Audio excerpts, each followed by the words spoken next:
Tired of the everyday grind? Ever dream of a life of romantic adventure? Want to get away from it all?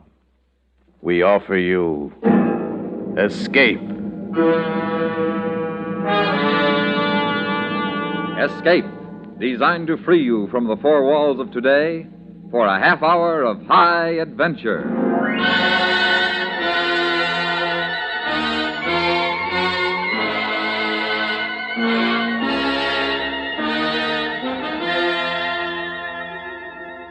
You are one of 4 people trapped in an isolated trading post somewhere in the Yukon Territory. The blizzard outside making escape impossible. And you know that before the spring thaws release you, before you can leave this cabin behind you, one of your companions, by consent of the others, will be killed. Listen now as Escape brings you Les Crutchfield's story, Judgment Day at Crippled Deer.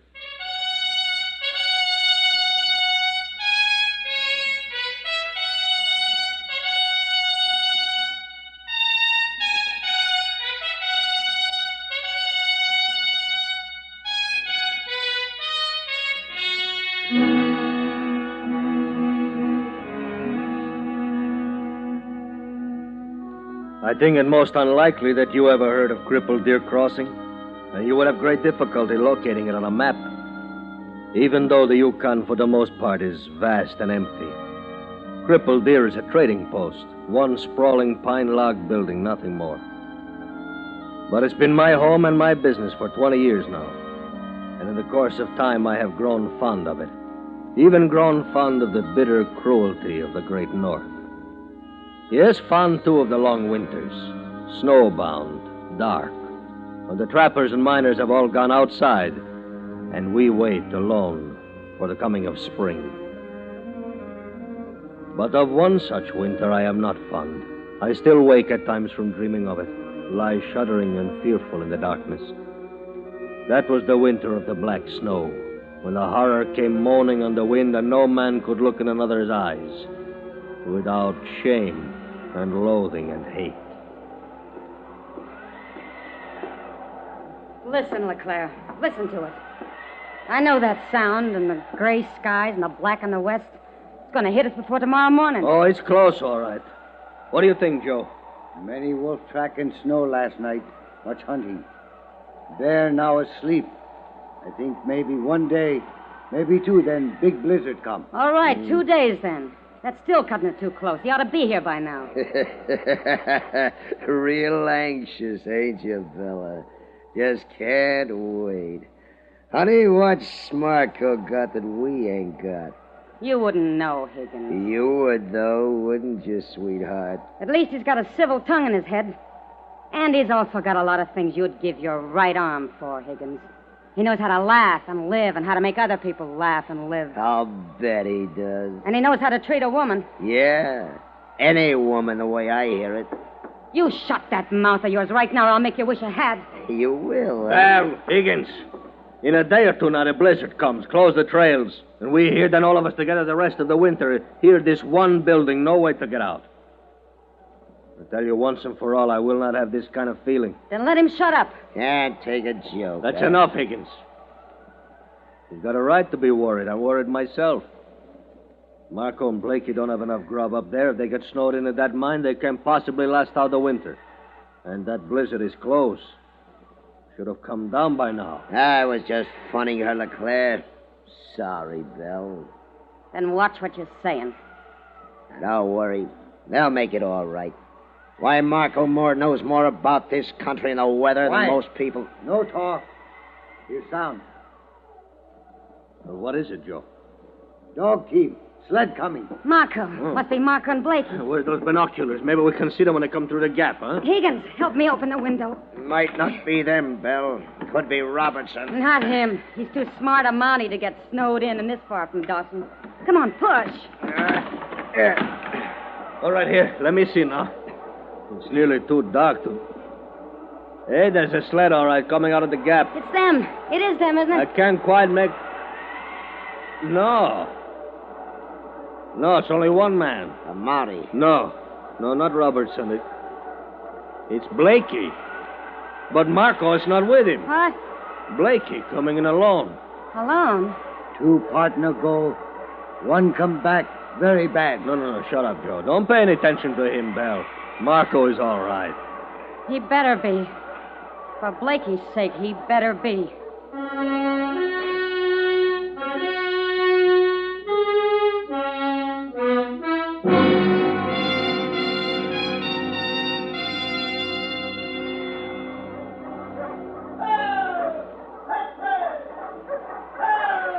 They've been partners 3 seasons now, Bell. There's no reason to think anything is wrong. You look dog team, lead dog.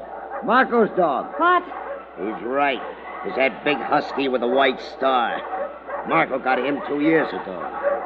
Start up the man, gents. Bring out the girl. Blakey is back. I don't know. I just don't know. Prodigal son, gents. Starved for a fatted calf and maybe a glass of 2 rye whiskey. Blakey. Well, Leclerc, uglier than ever. Indian Joe, what do you have in the tribe, huh? Oh, Higgins, look at that paunch. And Belle. Ah, sweetheart, you make up for all of them. Gorgeous. Blakey, where's Marco? Marco? Well, ain't he here yet? Should he be? Well, he pulled out a few days before I did. I stayed on till yesterday working the claim. Of course, he might have stopped off someplace. Where? Stopped off where? Well, maybe at Jackson River. The factor at the post there's got a pair of mighty pretty daughters, Belle. You better get your dogs out of harness, Blakey, and get your stuff inside. It may start snowing. Yeah, looks like it's building up a good one. Say, Blakey, that lead dog there, he's new, ain't he? Why, I guess you could call it that. That's Marco's dog. Marco traded with me. He figured I'd be running closer to the storm, so I'd need a better lead dog than he would, so he traded with me. I see. You see what? What's this all about? You act like it's a matter of life and death.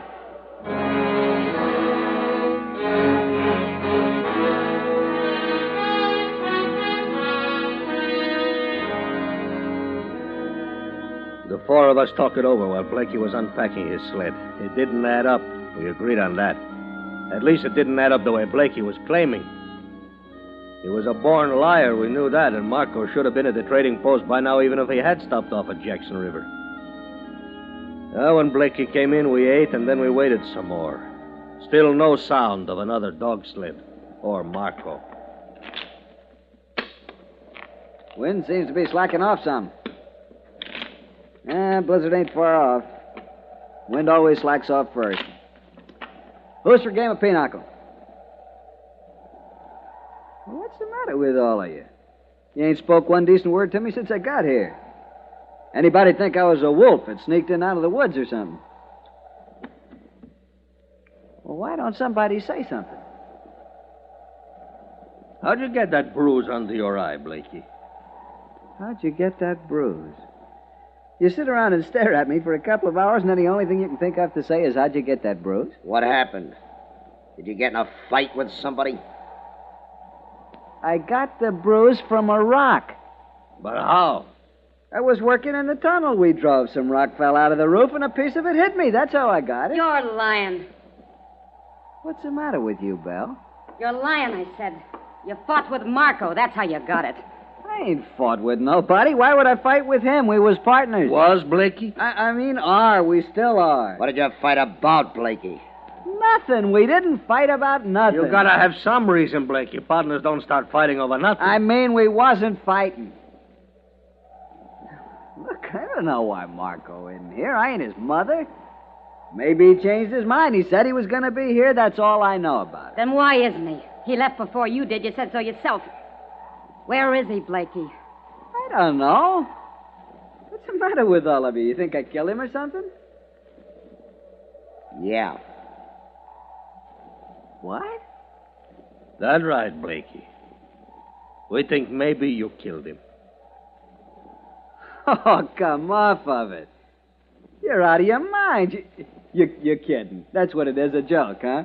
Me killing old Marco. That's a laugh for you. You're going to tell us about it, huh? About what? There ain't nothing to tell.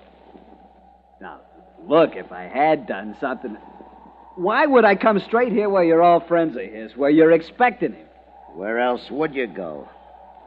Well, to Jackson River. They don't have room to put a man up. All right, I could head for Dawson or south to Whitehorse. Storm too close, no time.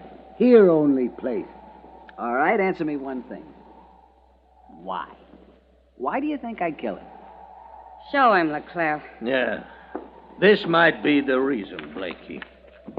You've been going through my stuff. You got no right. We did it anyway. Now, what about this? I was going to tell you about that. I figured I'd wait and make it a kind of surprise. Surprise. It's rich quartz, Blakey. Must have opened up quite a pocket. It's the richest lode between here and Mackenzie Bay. Not rich enough for two? Marco didn't even know about it. I stumbled onto it after he'd already left. That's why I was keeping it for a surprise. These two, Blakey? Were you keeping these for a surprise? I gave him those gloves and that writing tablet. And I knitted that pair of socks last winter. Well, he told me to pack up anything he'd missed, bring it along. That proves he was figuring to come here. Why?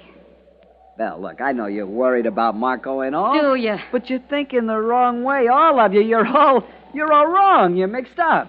You're saying you didn't kill Marco, but you ain't saying it very good. Joe, show him what you found in the sled. You got no right to bother my things. This. That's your knife, Blakey? It was a fox. I shot it on the trail. Skinned it for the dogs. That's how the blood got on it. You skin fox. What you do with skin? I left it. I'm a miner, not a trapper. I don't know anything about skins. Now look, the whole bunch of you. I'm getting fed up with this. Questions, accusing me. What do you think you are, a court of some kind? I don't have to answer anything. I ain't on trial. I'm going to turn in.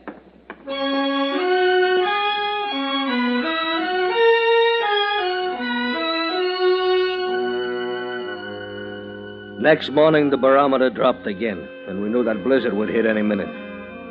All that day, we sat huddled around that wood stove, not talking, just thinking about Marco and Blakey. And just after dark, Blakey went outside to settle his dog team. By the time he came back in, we decided.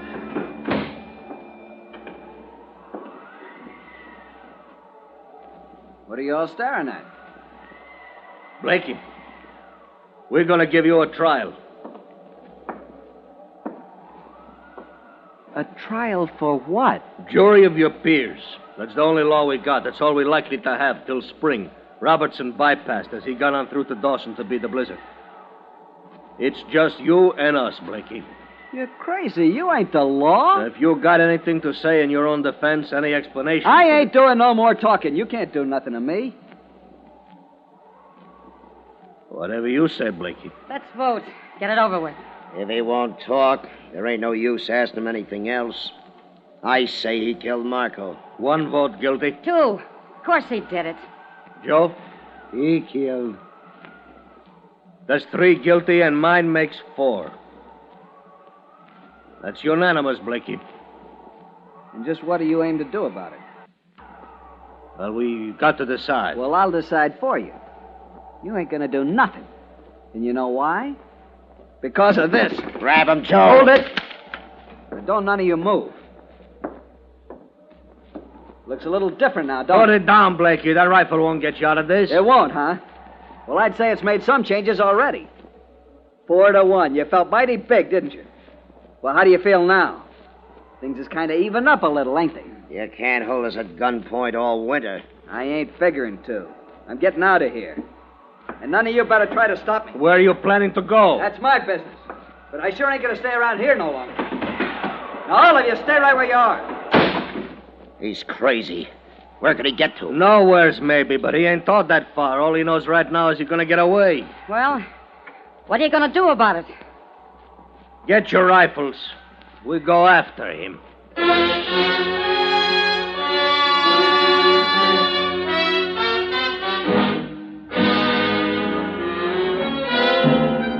You are listening to Judgment Day at Crippled Deer, tonight's presentation of Escape. Saturday night on CBS Radio's thrilling Western series called Gunsmoke, meet United States Marshal Matt Dillon. Marshal Dillon faces another problem this Saturday, a problem as real and vital as the Old West itself, and just as full of action as well. Don't miss the exciting, unusual drama on CBS Radio's Gunsmoke, Saturday night on most of these stations. And now, Escape and the second act of Judgment Day at Crippled Deer.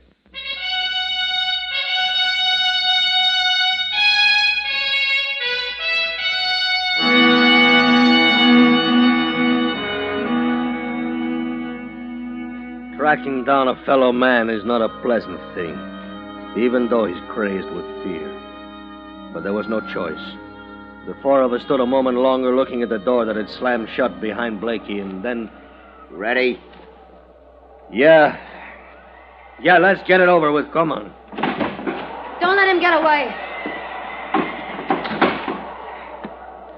Joe, you see, can you pick up his trail? He couldn't have got far. He ain't had enough time. Here. What? Tracks start here. Come. It's pitch dark to me. How can you see any tracks? Me see. Come. He seems to be heading back up the trail. On foot, without even snowshoes. He's out of his mind. Guilt and fear, they do funny things to a man. Leave trail now. Turn this way. Into the woods. Come. Run. Get away from them. That's all he could think about there in the cabin. Crazy. Clean out of his senses. Go on back. Stay away from me. He's holed up in that storage shed up on the creek bank. I saw the flash. Why don't we leave him there? Let him get snowed in. Let him starve. No. When a man begins to starve, it gets dangerous. He has that rifle, and there's a whole case of ammunition in that shed. He could hang around the cabin and pick us off one at a time. Me go. Me bring him. You think you can slip up on him, Joe? You talk. Shoot guns. Make noise. I go.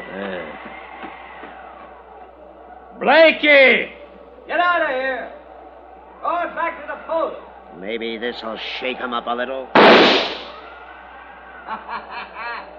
You're wasting your time. I got cover and you ain't. A dirty murderer. I'll blast him out of there if it's the last thing I do. Hold it. You might hit the Indian. Why don't you tell us about it, Blakey? About Marco. Get it off your chest. Where did you bury him? I didn't bury nobody. You mean you left him for the wolves? You don't stop saying that, I'll get every last one of you before. Hey, Joe must have got inside.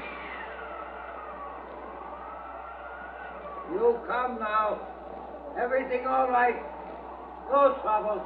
You come. All right. Let's go get him.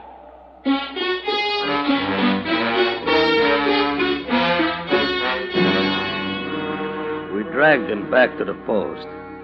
We tied his hands together behind his back and locked him in one of the bunk rooms. Then we sat, the four of us. We didn't say much. Not looking at one another, knowing what we had to decide, putting it off as long as we could. And then it was Belle, who had been in love with Marco and was ready not to go to pieces any minute, finally brought it out in the open. We can't sit here and put it off all winter. We got to decide what we're going to do. Get it over with. I suppose you're right. You know I'm right. What's the matter with all of you? What are you afraid of? It's a big responsibility, Belle. Not from me. Maybe you can feel sympathy for him, but I don't. He don't even count. 100 of him would make up for Marco. Perhaps you're right, Belle, but what I was thinking, Storm ain't hit yet, and as long as there's a chance Robertson will still come, well, maybe we ought to wait and leave it to him. After all, he's the law. It's his job. Redcoat no come now. Blizzard too close. He go very fast to Dawson. No one spend winter here. Joe is right. We can't figure on turning Blakey over to the police. Robertson's already probably in Dawson. And we can't try to keep him prisoner clear through the winter. I guess we all agree on that. You know what I agree on. So I guess we better make up our minds, huh? Mine's made up now. You know that. Yes, I know that, Belle. Law of my people say, man who kill friend must die always. I don't know, LeClaire. Killing a man in a fight or a battle when you're crazy mad, that's one thing.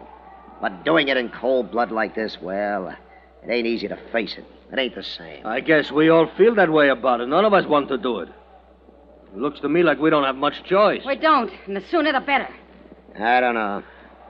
The Mountie might still come. Make up your mind, Higgins. If you're afraid, say so. Well, it ain't that. You agree with the rest of us then, or don't you? Yeah, I agree.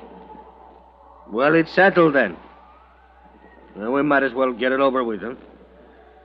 How are you thinking to do it, LeClaire? Well, hanging, that's the usual way, I guess. That roof pole outside the front of the cabin, we could take him up on the roof and tie the other end of the rope to that pole. And then make him step off. How much of a fall does it take? I only seen it done once down in the States. Wouldn't do to have it go wrong. No call for him to suffer any more than necessary. No, we'd do careful. We plan it all out. Stop talking about it and do it. Do it and get it over with. We're going to, Belle. Well, get on with it. Oh, Joe, get a ladder up against the eaves out there, huh? Higgins and me, we cut a piece of rope. Good.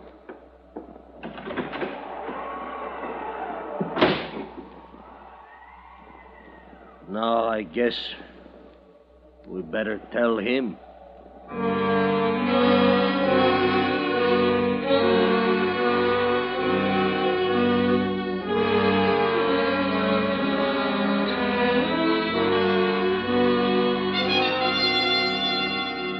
Hang me? You've decided to hang me? Blakey. You don't even know what you're saying. People don't sit down and decide they're going to hang somebody and expect to get away with it. You can't take the law into your own hands. You're just making it harder for us, Blakely. Harder for you? I'll make it harder for you when Robertson shows up. Robertson ain't gonna show up. You're out of your minds. We gonna have to drag you, Blakey? You'll drag nobody. I'll walk. See just how far you're planning to go with this. All right, we go out through the main room. Belle, you know what they're figuring to do? Yeah. Well, do something. Stop them. You're a woman, Belle. You're different. I wish there were 10 of you, Blakey, so they could hang you 10 times instead of once. Belle. Get him out of here. Take him out and get it over with. Yeah, come on. She's crazier than the rest of you. It's all crazy, like a nightmare. Watch your step, LeClaire. That crust is freezing. It's slick. Yeah. Like it ain't real. It really happened. Not to me, anyway. You know, that wind has died down some. Always does just before the blizzard hits. All right, Blakey. Climb up on the roof.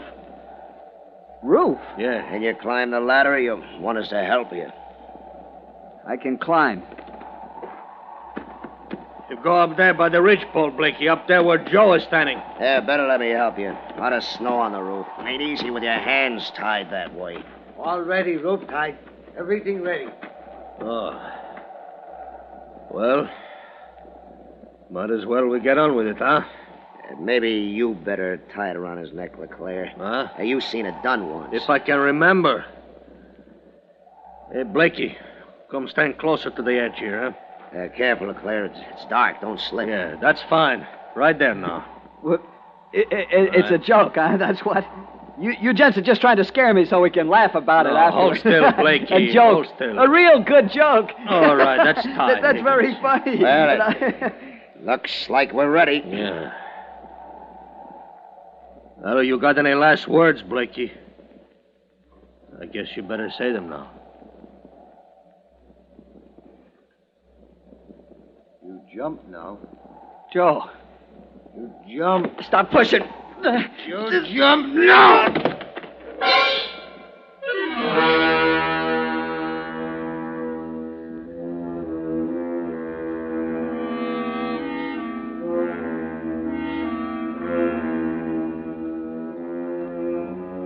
went inside.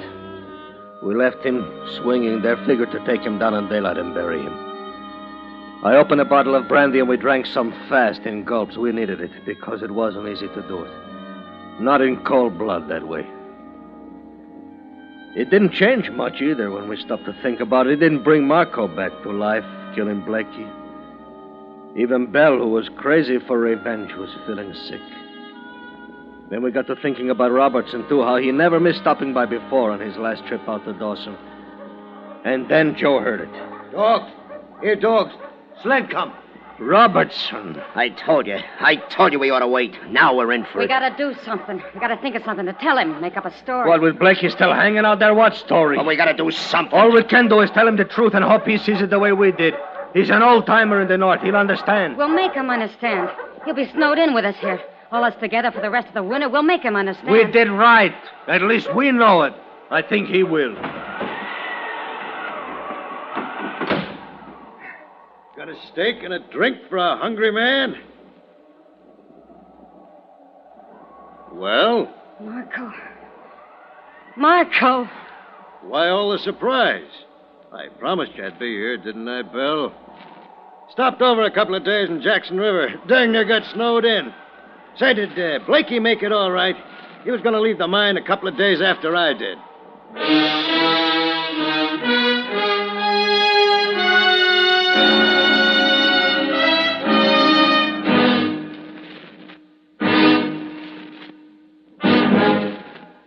Under the direction of Norman MacDonald, Escape has brought you Judgment Day at Crippled Deer by Les Crutchfield, starring Lawrence Dobkin with Harry Bartell. Featured in the cast were Lou Krugman, Georgia Ellis, James Nusser, and Clayton Post. Your announcer, George Walsh. The special music for Escape is composed and conducted by Leith Stevens. Next week.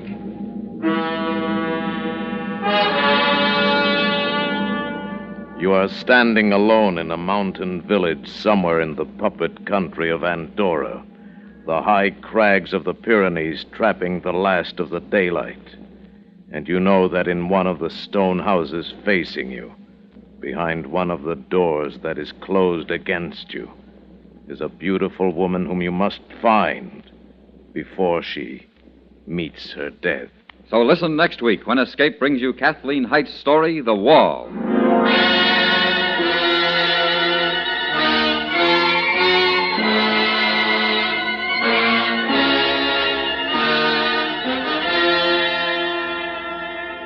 Saturday night on CBS Radio, gangbusters reveal the true facts behind a fantastic hotel holdup in which three comical bad guys with a wicked sense of humor terrorize Manhattan hotel guests, rob them, and vanish into the night after commandeering the hotel for their own high profit without interference.